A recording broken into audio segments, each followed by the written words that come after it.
Well, I tell you, the real big story today, of course, and this is what has everybody talking, and that is that blizzard that's about to move and blanket the Northeast. The storm is bringing blizzard conditions. What could be a couple of feet of snow from Philly. Probably not going to get that much there, but all the way up to Maine, some places in New England could get more than 2 feet of snow. The weather will affect nearly 30 million people. Also, airlines have already canceled some 5,000 or 6,000 flights, and government officials are urging residents to take care and to stay home. Let me say to everyone in New Jersey that this is going to be a significant storm with snowfall today and into tomorrow that will create really hazardous conditions.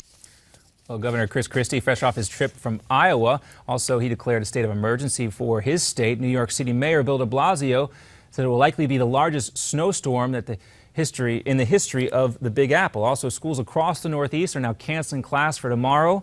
Many of them let the kids out early today. Let's take a live look at some of the weather in the Big Apple right now. You can see Times Square right here. I was just there last week, already getting blanketed with a little bit of snow. Snow is really starting to come down. The worst of it, though, is expected to fall a little bit later this evening, at least in New York City. Let's also take another look. I think we have a shot of Columbus Circle. We can take you there as well. There you see that right off of Central Park there, Columbus Circle. Not a lot of cars making their way around there. Normally at this time of day, you would expect to see a lot more traffic in Columbus Circle.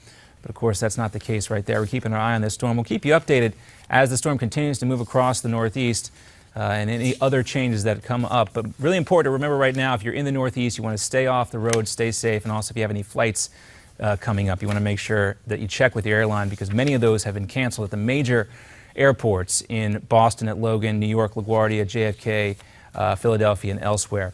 So we'll keep our eye on that, but we do want to turn our attention to some other issues here, and it's time for something we're going to call pop-eds, or popular opinion pages.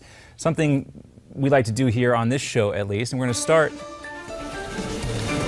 There you have it. We have a nice little lead up there. We're going to start in the Mideast, and also something that Ted Cruz recently wrote. Let's take a look here. This is a new op-ed from Ted Cruz commenting on President Obama's foreign policy. Late Tuesday night, President Obama assured the American people that their nation is secure because of his leadership, his steady, persistent resolve. Mr. Obama proclaimed in his State of the Union speech has resulted in a safer, more prosperous world. Mr. Obama's soothing words stand in stark contrast with the violent results of his foreign policy playing out halfway around the globe in the nation of Yemen.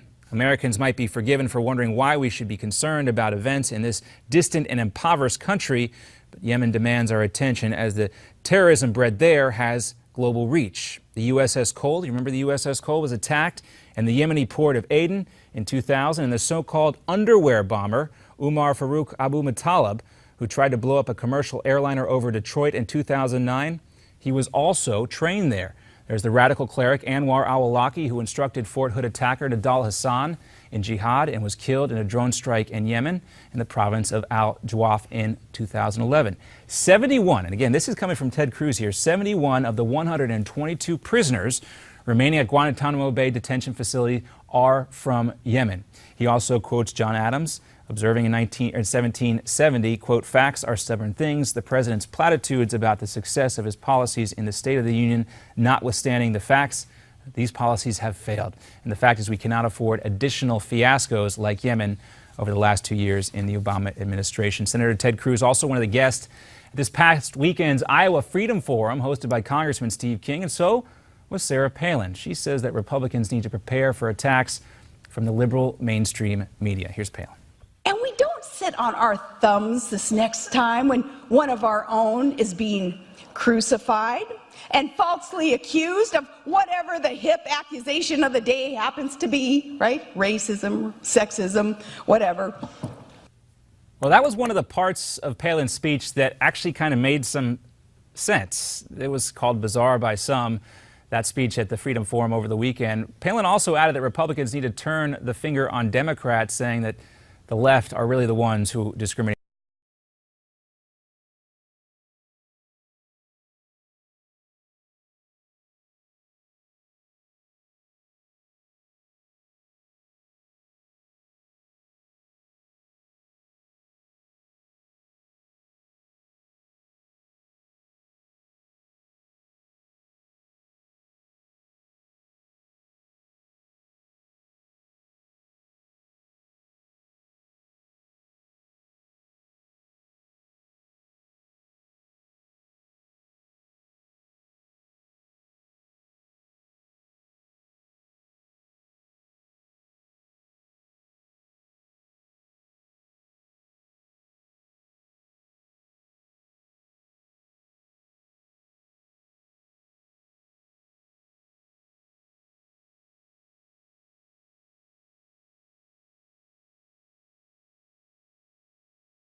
Sure, what is the really to blame behind all of this? We'll be right back.